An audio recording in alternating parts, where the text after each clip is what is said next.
नमस्कार। टुडे समाचार में अपने सदबुटे के स्वागत है। हामी सपना समाचार शुरू करी। मंत्री सुदन किराती राजीनामा मांग करते प्रदर्शन टांगन मुख्य प्रशंसा। धर्म के विषय में विवादास्पद अभिव्यक्ति देने पर्यटन मंत्री सुदन किराती के राजीनामा की मांग करते विभिन्न धार्मिक संघ संगठन सब काठमाडौँ में विरोध प्रदर्शन किया। मंत्री किराती के अभिव्यक्ति हिंदू धर्मावलंबी सबके आत्मसम्मान में चोट पहुंचल कहत इस संपुटे बृहस्पति दिन काठमांडू के गौशाला क्षेत्र में प्रदर्शन किए। मंत्री किराती के वक्तव्य गैर जिम्मेवार आ असंवैधानिक रहल हिनकर सबके कहब रहल अछि। प्रदर्शन में सहभागी सब गैर जिम्मेवार मंत्री के बर्खास्त कर, विभेदकारी मंत्री की कार्यवाही कर, धर्मनिरपेक्षता खारिज कर लगायत के नारा लगौने सब। प्रदर्शन में पहुंचल राप्रपा सांसद धावर शमशेराना मंत्री के अभिव्यक्ति 1,50,00,000 हिंदू के भावना ऊपर प्रहार रहल आरोप से लगौलन। धर्मनिरपेक्ष राष्ट्र बनाकर प्रलोभन में नेपाली सबके धर्म परिवर्तन कराए रहल कहत घोर आपत्ति से ओ जन्मले सैन्य वो अब हिंदू राष्ट्र राजा सहित प्रजातंत्र के लिए बृहत्तर आंदोलन कर धारणा से रखे। नेपालीहरूको हिन्दूहरूको धेरै आपत्ति छ। आज त्यहाँ मात्रै एउटा समितिको बैठकमा किरण किरातीलाई मैले भेटेँ र मैले प्रेसको अगाडि आज त्यहाँ उहाँलाई के भनेको छु भने तपाईँ मन्त्री जस्तो गरिबा पोस्टमा बसेर तपाईँले के बोल्नु भएको, तपाईँले सम्पूर्ण नेपाली जनताको माझमा गएर माफी माग्नुहोस् र राजीनामा दिनुहोस् र समय नभएर लाँदाखेरि उहाँले के भन्नुभयो भने सवाल गर्नुभयो, त्यसको जवाब पनि सुनेर जानुहोस् भन्नुभयो।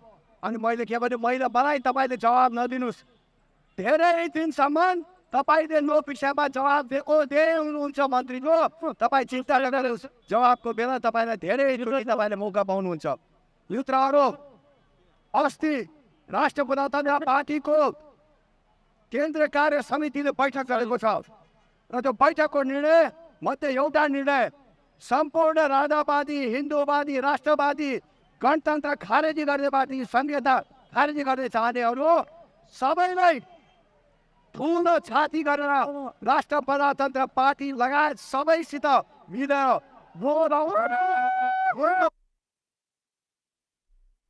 क्रिश्चियन धर्म के स्वीकारने के लिए सब देशद्रोही रहल अभिव्यक्ति देने बाद पर्यटन मंत्री के राजीनामा मांग करते प्रदर्शन कार्यालय छ।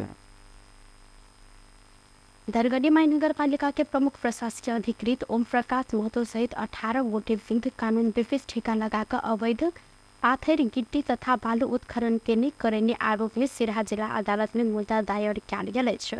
डिवीजन 1 कार्यालय सिराहा नियंत्रण में लेने मंजीत कुमार यादव, फूल कुमार यादव, संदीप कुमार यादव, राम कुमार यादव, ऐना अरविंद किशोर यादव, इंद्रजीत महतो, रमन किशोर यादव, पुरुषोत्तम यादव लगायत विरुद्ध मुद्दा दायर कार्यालय छ। ऐना जेसीबी धनी, बद्री यादव, ट्रैक्टर धनी सब, अजित पासवान, रघुनाथ कुमार महतो, विमल अधिकारी, सरोज कुमार यादव, राकेश यादव, हरि नेपाली तथा धनगढ़ी महानगरपालिका नगर कार्यपालिका के कार्यालय धनगढ़ी सिराहा के प्रमुख प्रशासकीय अधिकृत ओम प्रकाश महतो, प्रशासन शाखा सहायक रंजित कुमार सिंह आ वरुण कंस्ट्रक्शन धनगढ़ी माई सिराहा के नीलम कुमारी यादव विरुद्ध जिला अदालत में मुद्दा दायर किया गेल। डिवीजन 1 कार्यालय सिराहा द्वारा जानकारी दिल गेल छै। हिनका सब विरुद्ध वन नियमावली 2079 के नियम 30 के 5 आ वातावरण संरक्षण ऐन 2076 के दफा 3 के ख बमोजिम तथा पाथर गिट्टी बालू उत्खनन बिक्री तथा व्यवस्थापन संबंधी मापदंड 2077 के दफा 4 के ख आ 6 के 3 बमोजिम प्रक्रिया पूरा नहीं कर ठेका लगैने अवैध पाथर गिट्टी आ बालू उत्खनन करने कार्य में संलग्न रहल आरोप लगाओल गेल छ।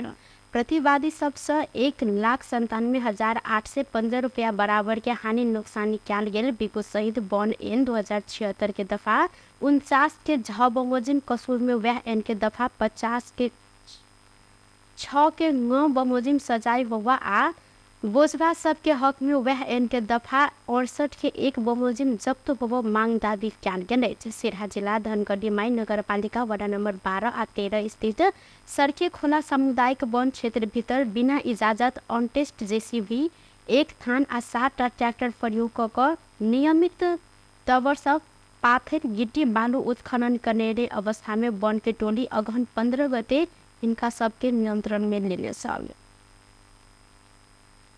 श्रीलंका के विदेश मंत्री अली साबरी आ परराष्ट्र मंत्री नारायण प्रकाश साउद बीच विभिन्न विषय में छलफल कयल गेल अछि।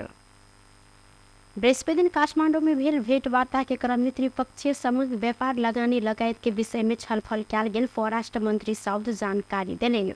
ओ त्रिपक्षीय संबंध सबके पुनरावलोकन करब विषय में गंभीर छलफल कयल गेल। सार्क अधिनियम के आब लागल दिन में मजबूत बनाव, आगा बढ़ाव आ सब राष्ट्र के बीच में सहमति बनाकर आगा बढ़ संबंध में समेत बातचीत कयल गेल जिक्र केलनि।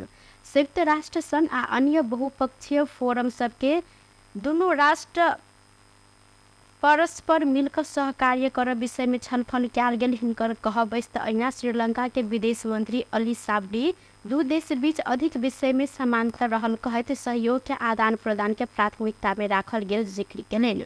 वो दो देश के संबंध के थप प्रगाढ़ बनाव, शिक्षा, व्यापार, पर्यटन लगायत के विषय में लंबा समय सहकार्य करैत आगा बढ़ जिक्र केले साथ।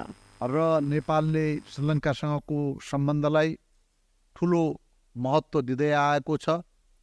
मेरा मित्र पनि र श्रीलङ्काका विदेश मन्त्री जीसँग मैले धेरै मल्टिलेटरल फोरमहरूमा पनि अन्तर्क्रिया गर्ने, छलफल गर्ने अवसर पाएको छु।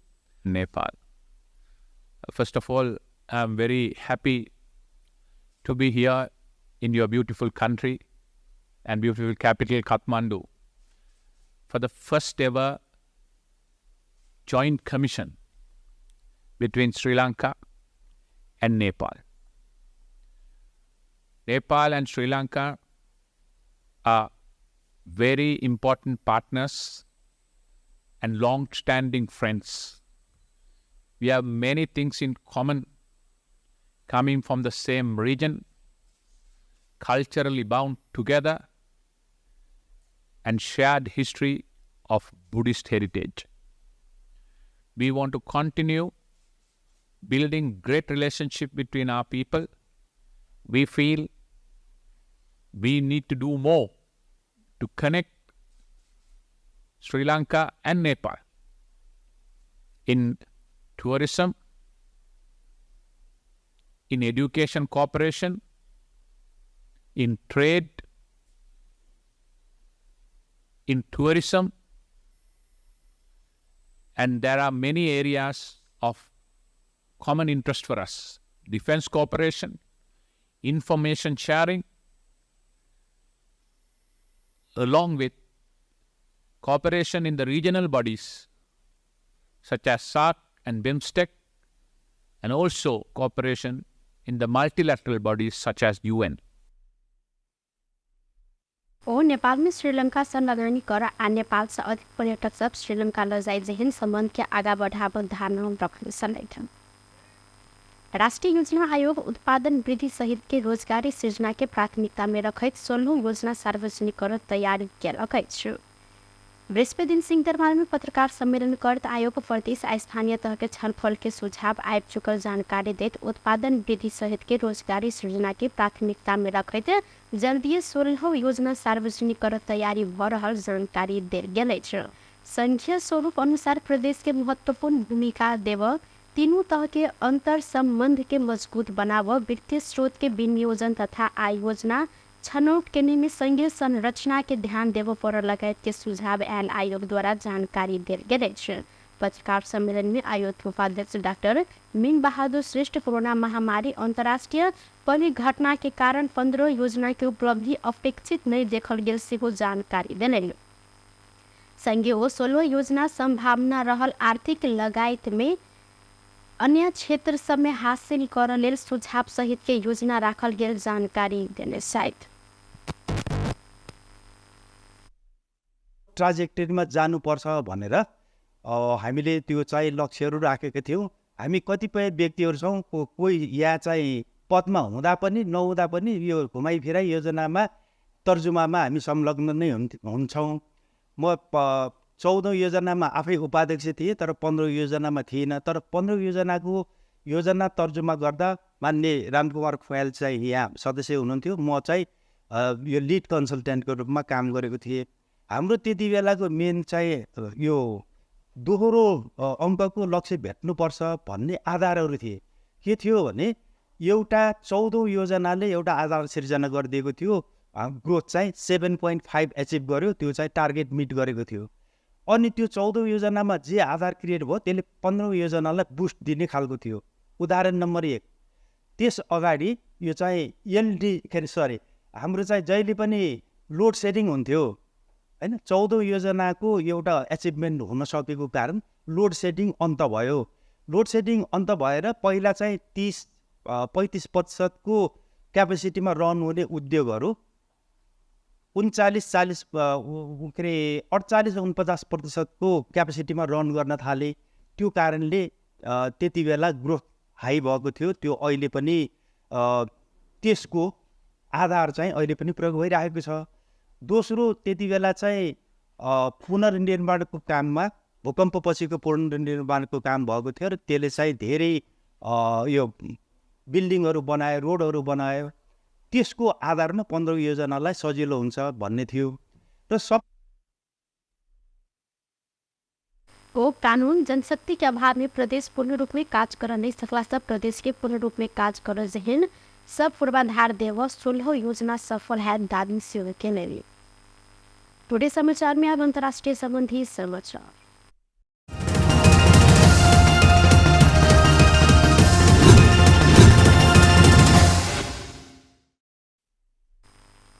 भारत से केरला में कोविड-19 के नया वेरिएंट JN1 के पहिल रोगी भेटल संगे वत 3 गोटे की मृत्यु से भेल छ।